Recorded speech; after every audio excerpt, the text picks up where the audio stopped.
Today we're going to talk about 25 albums that changed my life.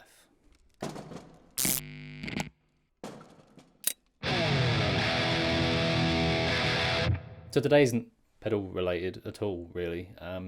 It's just an idea that came into my head one night when I was just, sitting around doing nothing, and thought maybe people would be interested in knowing about some of the musical influences that have shaped my music taste or have had an effect on me in some way at different points in my life. This is a list of albums that I've put together kind of off the top of my head, and after maybe a little bit of thought. I'm sure there are some that I'm definitely missing, and I could no doubt make this list super long if I wanted to. The only real parameters that I've put around this is that, one, I'm only including one album per artist. Obviously, with this list, there are some artists here where I love everything they've done, but I think the thing that I'm trying to think about is, what was the first album that kind of got me hooked on that artist or made me go back and look at the rest of what they'd done? And I guess to emphasise that these aren't necessarily my top 25 favourite albums right now. I'm just kind of going back to the times where I can think of, like, growing up, adolescence, childhood, whatever, where I can think, oh, maybe this was an album that I became obsessed with at that period in my life. But other than that, no real... Oh, actually, hold on a minute. Time for this. Time for the tree. Where can I put it? Is this in the shot? Is this in the shot? It's just about in the shot, I think. That will do. And then, there we go. Lovely. We in the frame?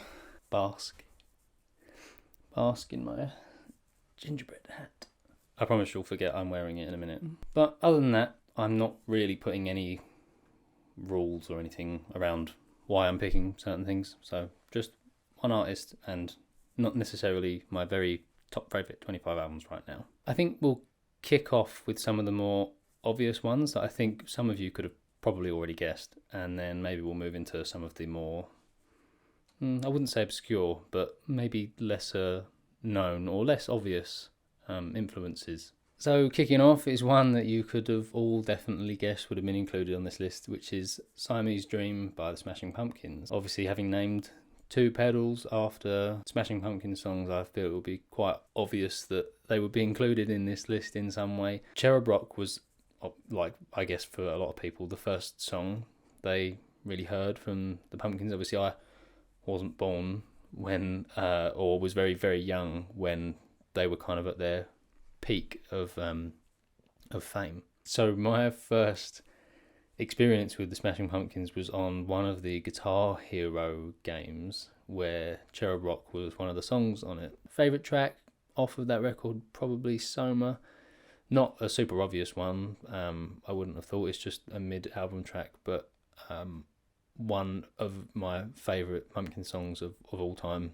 Next up is the self-titled debut album of the FOO FIGHTERS. Again, I don't think it's any real secret that I have a massive amount of affection for this album. It definitely wasn't my first experience or the first time I'd heard about the FOO FIGHTERS, obviously. Up until the point I kind of discovered that record, I'd heard their big hits from their albums that kind of came off of that, like from The Colour and the Shape and all that kind of stuff, like Everlong. But with this record, when I first listened to it, I think, and I probably still think, it's the only Foo Fighters record that I love back to front. I don't have an issue with any of the tracks on that album. It's not super well polished or super well recorded or anything like that. One of my favourite albums, again similar to the Pumpkins, definitely would still be up there in my list of current favourite albums. Favourite track, I really struggle to pick one because I like everything on there. Possibly maybe Weenie Beanie. Just love everything about that track. Next up is Nevermind by Nirvana, and I know not a massively obscure choice. Very obvious one, I would imagine, for many people. And I did go back and forth as to whether it was this or In Utero, because I think if you asked me to put on a Nirvana album now, I would probably listen to In Utero. But again, I'm thinking back to Nevermind was the album that was the one that hooked me and was the one that I became obsessed with when I first discovered it. So again, one of those albums where I think front to back I don't really have any issues with any of the songs. Massive singles, obviously, Smells Like Teen Spirit, Come As You Are, Lithium, and definitely one that shaped the way that I approach guitar, my love for chorus pedals. Oh, my favourite track, what would I pick? It's so hard with these albums, especially these massive ones. I think, I'm just looking at the track list again now just to remind myself. I think if I picked now, it would be Territorial Pissings. I think, again, similar to like the reason I picked it for on the Foo Fighters record, it's such an abrasive, punky song. Next up in the list is Green Day's compilation album, International Superhits. And I didn't know whether compilations would be cheating. I've decided they are not going to be, and I make the rules. And the reason this one makes the list is kind of a funny story. So my first exposure to Green Day was the single American Idiot, which was 2004, maybe 2005. So I would have been 12 or 13, and I really wanted the American Idiot album for like my birthday or Christmas or whatever. And my mum, I guess maybe I didn't ask for the right thing, or I just wrote Green Day album not realizing that they had like a huge back catalogue of stuff already, and she bought me the wrong album, which when I opened it, it was like International Superhits. I don't know what this is, and at first I just figured it was an album, like another album of theirs, but I didn't know it was a compilation. And obviously it was just loaded with their like massive hits from the 90s, like Basket Case and When I Come Around and She, and oh god, loads, so many. There's like 22 tracks on there, and I wore that CD completely out. I remember having it in my little Sony CD disc player, and when we would go on holiday or we'd be going on long road trips or anything like that, I would sit in the back of the car and I would just play that over and over and over and over again. One of the most notable musical experiences I remember very vividly from my early teenage years. If I had one negative thing to say about that album, is that I really cannot listen to Time of Your Life anymore. I think it's just been one of those songs that has been played to death and covered to death by anyone who owns an acoustic guitar. It's kind of like, it's become like Wonderwall, and I just can't listen to that song anymore. But it's not really Green Day's fault, so I can't really hold that one against them. It's just become one of those songs that it's nails on a chalkboard to me, that song. Favourite track, I think, would be, it really is a toss-up between When I Come Around and Brain Stew. I think Brain Stew probably pips it, just because it's one of those like so stupidly simple songs, and it's the same chord progression the whole way through, and it's one dun dun dun dun, yeah, five chords the whole way through. And I remember kicking on that crappy pedal or crappy amp that I had in my bedroom, like the built-in distortion to one of those practice amps that sound like awful, but to me it was like, it's super distorted, that's close enough.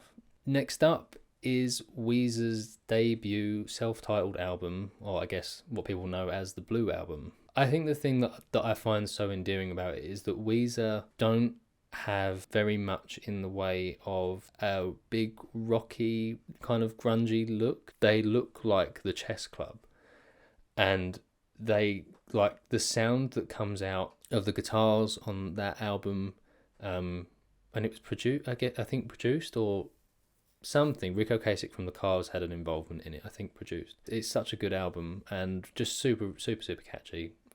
Everything kind of like really heavy but poppy, and has that real kind of hooky vibe to like all the tracks as well. Favorite track I think will be Say It Ain't So, because I'm almost certain that was the song that made me go and listen to the rest of the album.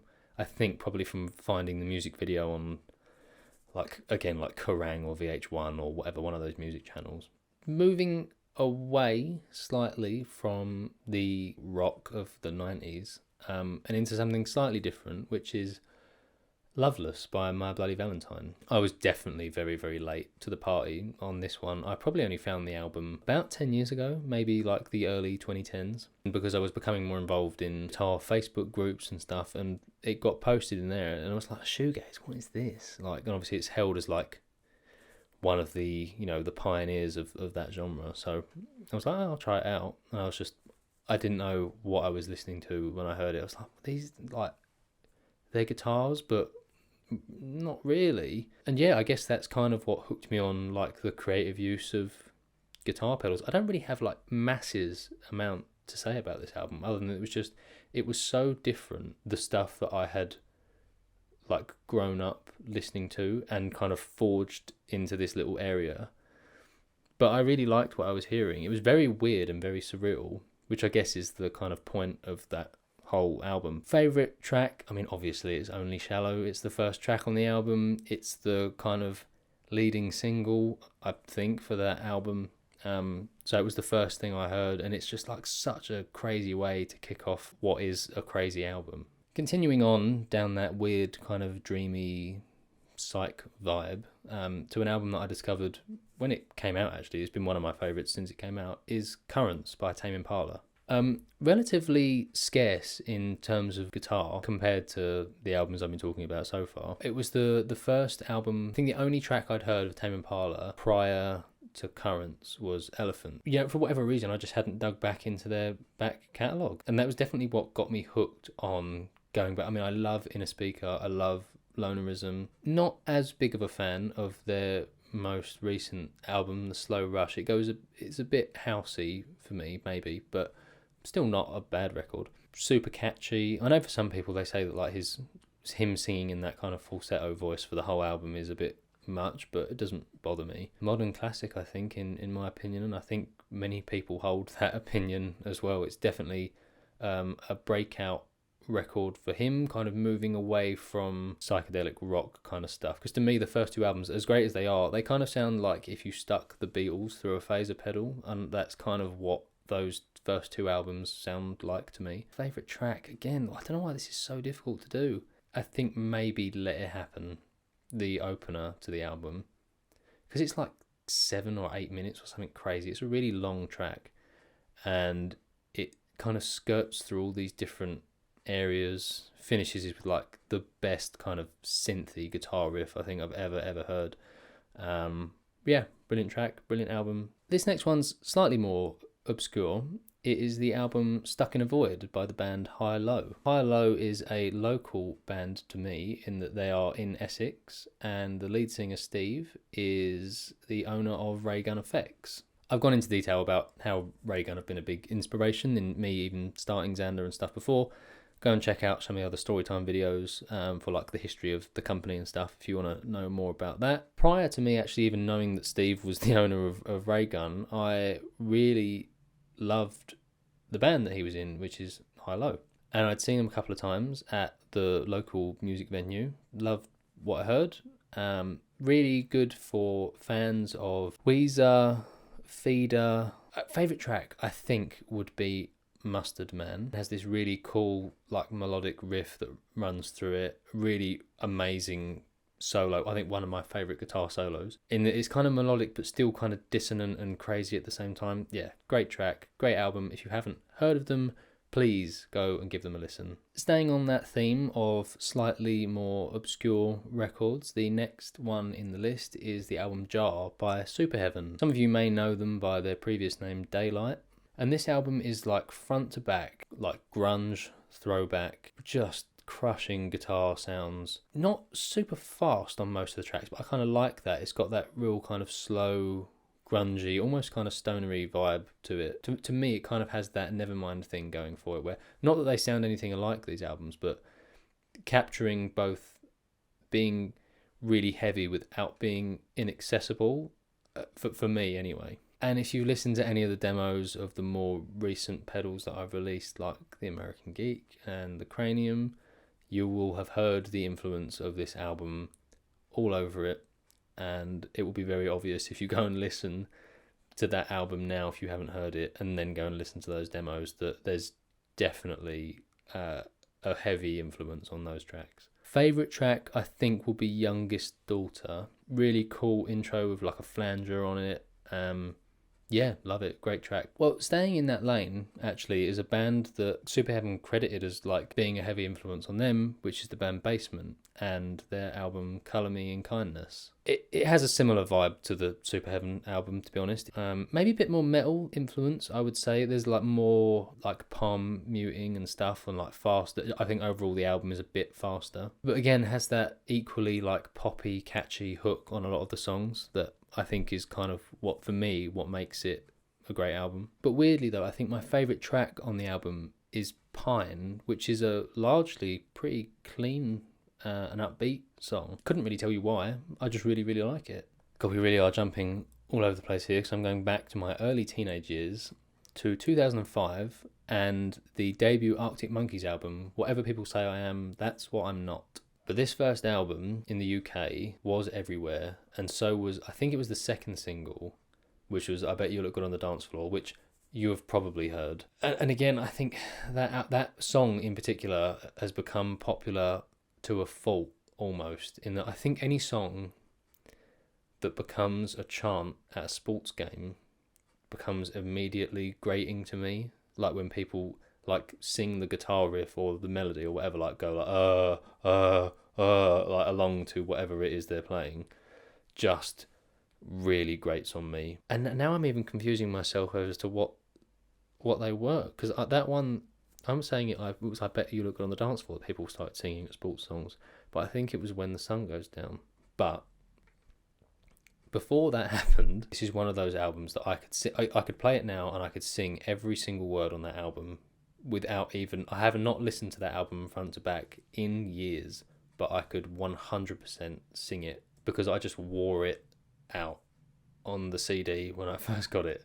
Favourite track I think would be Dancing Shoes. Moving on from that is the first reunion album for the band Dinosaur Jr. and their 2007 album Beyond. This is definitely a controversial choice for picking as your top Dinosaur Jr. album, and I know it's not got any of their like big massive singles on it. I think that's because when I discovered this album, I wasn't really aware of the popularity and I guess kind of cult following, like kind of indie following that they had during that time, because I wasn't old enough during the 90s to remember any of this stuff. And because it was the first album I found of theirs that I listened to and loved, it's the album that got me hooked on going, and it's the reason that I hold them as one of my favourite bands now across their whole discography. So I think for favourite track, I think one of the softer songs on the album, which is the song Crumble, kind of that halfway house between like full-on Dinosaur Jr. and like Jay's acoustic solo stuff. I really like it. It's got a brilliant melody. It's just, again, one of my favourite Dinosaur Jr. tracks of all time. God, I really need to speed up, don't I? We're going to be here forever, me doing this. Next up is the debut self-titled album from the Stone Roses. It has that kind of Manchester vibe about it, obviously, like you had with like bands like the Happy Mondays and whatever, but it's equal parts that and equal parts trippy, psych, kind of hippie rock, I guess. I'm trying to think of like words to describe it, but a lot of the tracks sound like extended jam sessions, which I guess they are. I mean, tracks like Fool's Gold and stuff where they just kind of go on and on and on and on. Unusual album. Great guitar tones from John Squire. You know, Ian Brown, as much of a tool as he is now, and doesn't really have the best voice either, but works really well with, I think, like the really melodic playing, great bass playing, really good drum grooves. Favourite track, I think, will be Waterfall. Next up, probably wondering why it's taking me so long to get to it, but it is finally time for a Queens of the Stone Age album, and it's not an obvious one. It's the 2013 album Like Clockwork. So, I mean, many of you will know from the videos we've been uploading on the Sounds Of series that we've done a couple on Queens of the Stone Age and we plan on doing more. And up to the point this album came out, I would say I was a casual fan of Queens of the Stone Age. I knew their big singles like No One Knows and Go With The Flow, but it was this album that I found during a period of unemployment it was different to what I'd heard from a lot of the Queen's stuff previously. Slightly stranger and more melodic in some cases, and then really dissonant and crazy on some other tracks, like Colopsia, for example. But I love it. It's got a really great mix of tracks, and despite how different the tracks are, I mean, like Elton John's on one of the tracks, for God's sake, despite how different the range of songs are on that album, it still works and still flows quite nicely. It doesn't really matter that they're not all the same vibe. Favourite track, I've already mentioned it, I think it would be Colopsia. Definitely standout track on that album for me. So during that period of unemployment that I mentioned earlier, it was only a few months, but it was enough. It was between jobs. I was only young, I was still living at home, but I left a job that I hated. And while I was looking for a new one, I just happened to have a couple of new albums to listen to. So on top of the Queens of the Stone Age one, we have the Foals album, What Went Down. This is, again, I would say, a strange one to pick as if you asked someone for their favourite Foals album. I don't think many people would say this. After their first record, which was a very strange, like, math... I don't think there was anything in, like, a weird... Maybe there was a couple in a weird time signature, but it was mostly all in 4/4, and there were, like, trumpets and stuff, and it was a very strange album. I love it, but very unique, but they kind of quickly departed from that sound. They still have this, like, very intricate, very percussive kind of groove to a lot of their stuff, which I really like. I know some people are very, I guess, like, traditionalists with their opinion on Foals, and it's like the first album or it's nothing. But I appreciate both sides, the way they've morphed as the band, as they've gotten older and they've been around for a bit longer. I like most things they've done, so definitely one that I went and tried to learn on guitar, and took me a while because some of the playing in there it doesn't sound necessarily overly flashy or anything, but some of the timing and the speed that it's played at for, like, some of that really percussive stuff where you have to be super accurate and you can't fluff any of the picking up at all, that's really hard to get right, and I can really appreciate the kind of skill that it takes to play something like that. I feel like I'm slowly sinking out of frame in this, but at least you can see the whole hat now. I think it looks really good. Favourite track, I think Birch Tree. Next up is, again, I guess they've been quite popular recently, but I think when it first came out they were a slightly more obscure band. It's the band Dinosaur Pile Up and their debut album Growing Pains. So, for those that don't know, Dinosaur Pile Up are a band from the north of England, I think Leeds. This album was released in 2010 and it was recorded entirely by the band's lead vocalist Matt Bigland. If someone asked me what is, like, garage rock, what is alternative rock, I would give them this album. It hits the nail on the head for, like, that sound without being completely derivative. And again, I have to, like, when I listen to this album, I have to go back and, like, I have to remind myself that it's just one guy that made this. Like, he recorded everything. There's a little video on YouTube that's, like, in glorious 144p because it was uploaded in, like, 2008 or something, of him going through the process of making it. You know, it's obviously very DIY, where he's, like, singing and, like, laying down bass and guitar, like, all in the same room, and he's got, like, a makeshift vocal booth made out of, like, pillows and blankets and shit. But it has, like, just one of the heaviest, like, the production on it is insane. The bass and the drums are crazy. The guitars, where they're, like, multi-layered and stuff. And I remember driving, every day when I drove to work, it would be, I think probably for, like, 6 months straight, I would listen to this album on full blast over and over again. And I think the length of time it took me to drive to work, because I worked quite far away at the time, was almost, like, exactly the length of, like, the time it took to drive was, like, the length of the album. So I could, like, listen to the album twice in a day for 6 months, and that's basically all I listened to. Standout track, favourite track, I think maybe My Rock and Roll. Getting a little bit more dreamy and washy now is the album Peripheral Vision by Turnover. I can't remember how I found these guys. I think it might be through how I found Basement and Superheaven. I want to say that they were on the same record label. This album is very, if you're into like dreamy, drony, I wouldn't say shoegaze, but, like, more dream poppy, post-rock kind of stuff. I know the guitarist uses JC120 all over this album, so like big chorus sounds, big reverb sounds, big delay sounds. Under every track there's like this big like droney wash of like noise that kind of just like wanders in and out of the track. I mean, yeah, maybe some of the lyrics are a little bit kind of gushy American teenager drama kind of stuff, but I quite like that. It's kind of charming, I think, for the album. Favourite track? Cutting My Fingers Off is a really good track. A lot of the tracks are very similar, so it's really nice to listen to as like in one piece because they fit really nicely together. So you'd be hard pressed to kind of pick out why you liked one song over the other, at least for me anyway, but Cutting My Fingers Off I really like.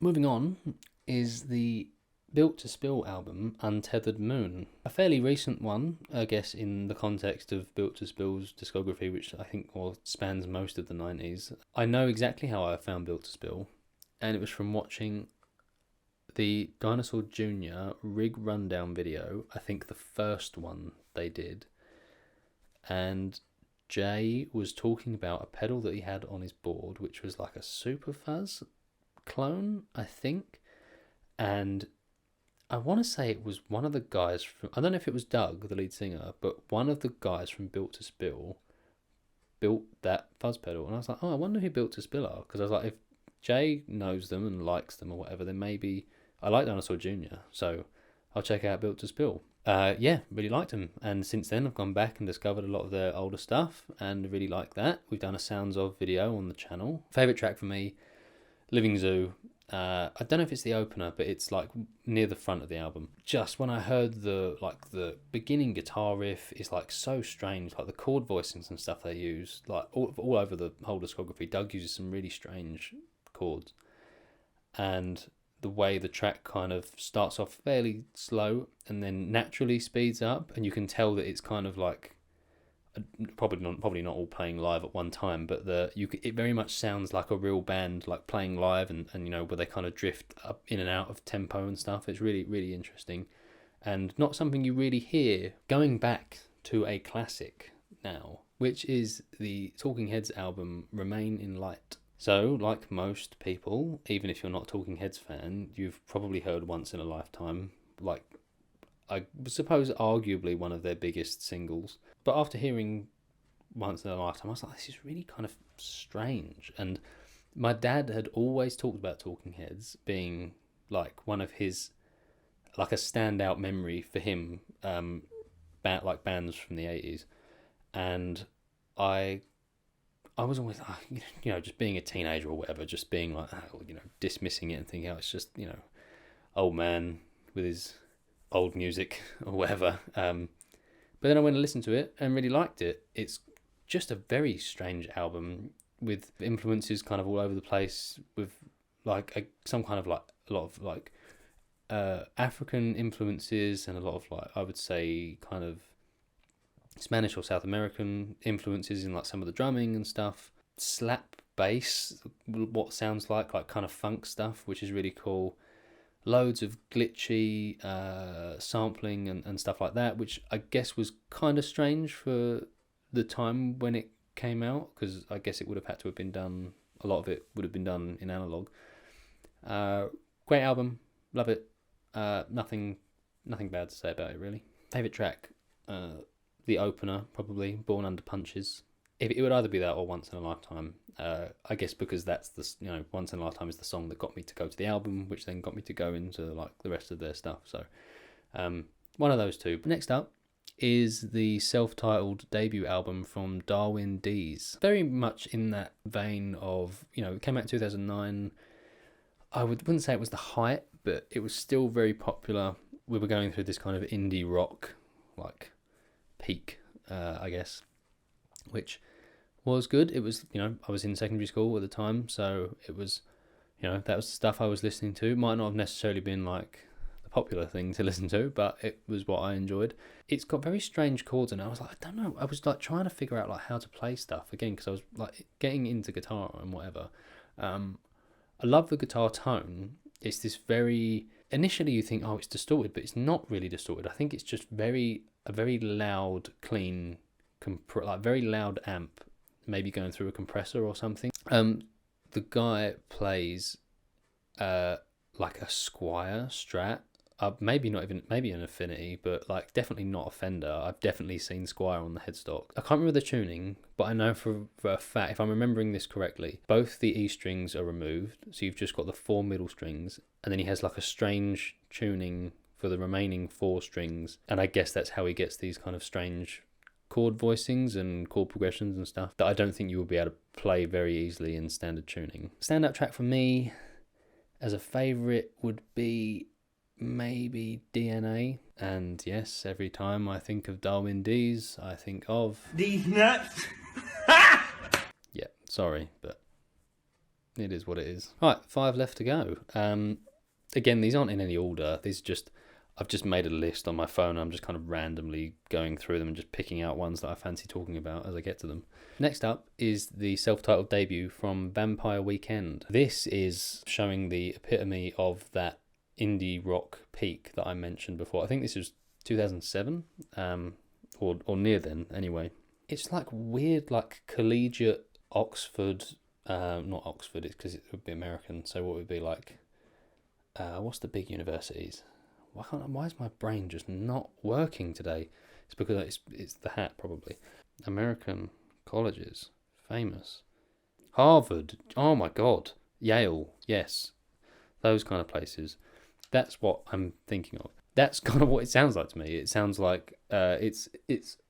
I guess that was kind of the thing that they leaned into as well. That was very much their aesthetic when it came out. It's middle upper class college kids making indie rock, but with a lot of like orchestral or like instrumentation and stuff. Really weird, but works really well. 2008. Just looking it up. Favorite track.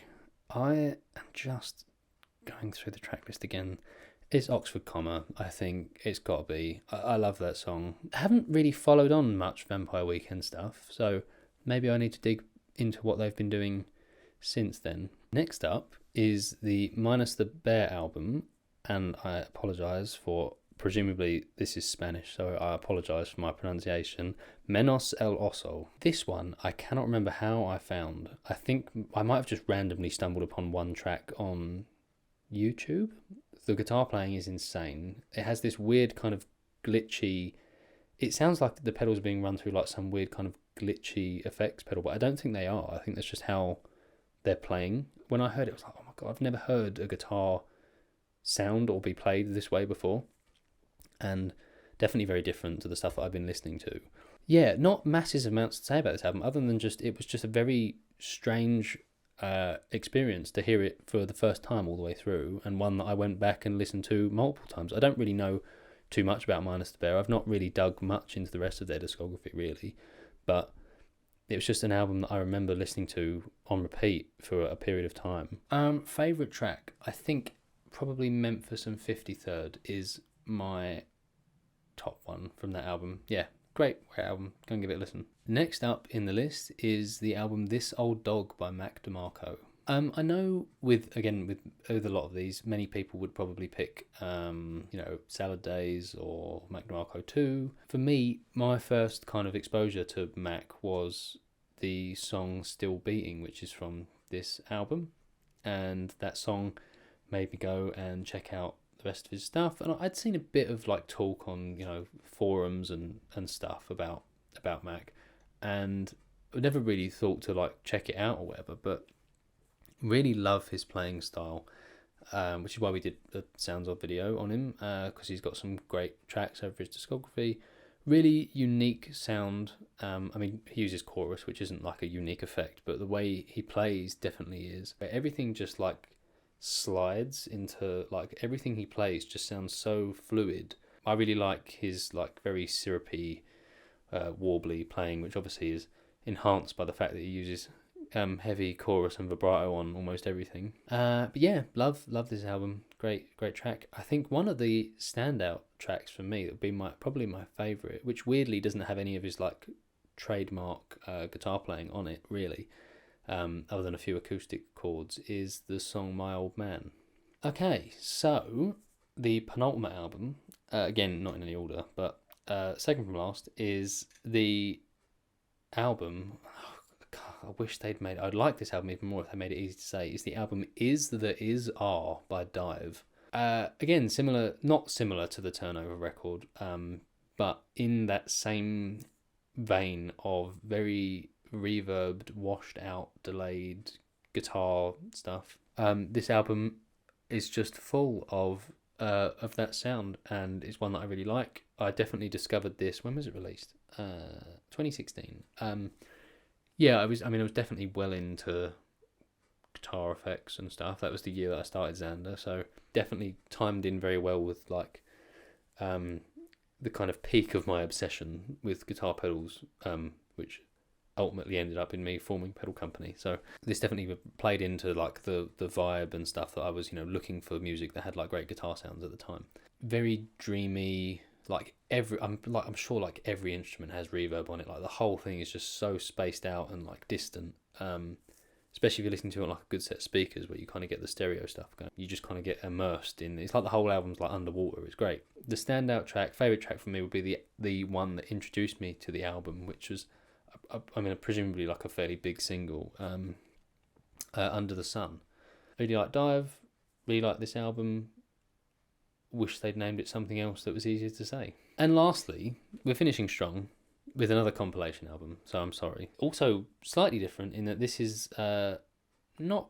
there's some rocky bits on there, but it is the compilation album from the Beastie Boys, SOLIID GOLD HTIS. Them kind of blending their rocky stuff with the hip-hop side of things without it being like too tacky. I feel like a lot of the times like the rock rap stuff just doesn't work, but I feel that the Beastie Boys did it like perfectly. And maybe they lean more the hip hop side than anything, but I guess if you asked me to pick a Beastie Boys album, probably Ill Communication. But like I said, this was the the big tracks, the big singles of what made me go out and buy the compilation album. So, and I remember listening to that again, probably after I finished listening to Dinosaur Pile Up or whatever for those 6 months. I think this was the other CD I had in my car that I was listening to during that kind of time. Favourite track, I think, would be Sure Shot. I love that kind of jazzy flute sample thing they've got. I'm sure I have looked up what track it's from, but I can't remember. Love that sample, love the kind of flow and everything, and they definitely triggered something in me to go back and like check out more kind of hip hop and stuff from the 90s. So since then I've been like more into like Jurassic 5 and the Far Side and groups like that. So they definitely inspired me to get more into the hip hop side of things, which I really like. I like that kind of old school, like more I guess like friendlier sounding hip hop. Maybe would be like the more kind of bouncy stuff, like is kind of what I'm into, like a Tribe Called Quest, that kind of stuff. So yeah, there you have it. That's 25 albums that have shaped, not necessarily, like I said, not necessarily my favourites right now, but definitely shaped and formed the kind of avenues that I went and explored in terms of my music taste. Definitely had an influence on the kind of effects we make and the names that we gave them and the playing, either consciously or subconsciously, definitely had an effect on the way that I approach guitar and the melodies and stuff that I use and the way that I write music for the demos and whatever. So hopefully that's given you a bit of an insight into, some of the stuff that I've listened to. I'd say my music taste overall now is a bit broader than this. I realise that this list is fairly narrow, in a lot of senses, but like I said, these were just kind of, I was trying to think back to like the kind of the like pinpointing different areas and different times in my life where I've become like fully obsessed with an album, and these are the ones that really stood out to me. Like I said, this list could have easily been like 100, but I need to stop it sometime because we've already been going far longer than I anticipated this video being. So again, if you've stuck around this long, thank you so much for watching. Please go and check out our social media pages, Facebook, Instagram, Twitter. You can see what we're up to on more of a daily basis. and we will see you next time. Oh, and I forgot to say, if you're wondering if this video has anything to do with Christmas, other than the fact that I'm filming it on Christmas Eve and probably going to release it on Christmas Day, the answer is no. I just fancy putting the hat on.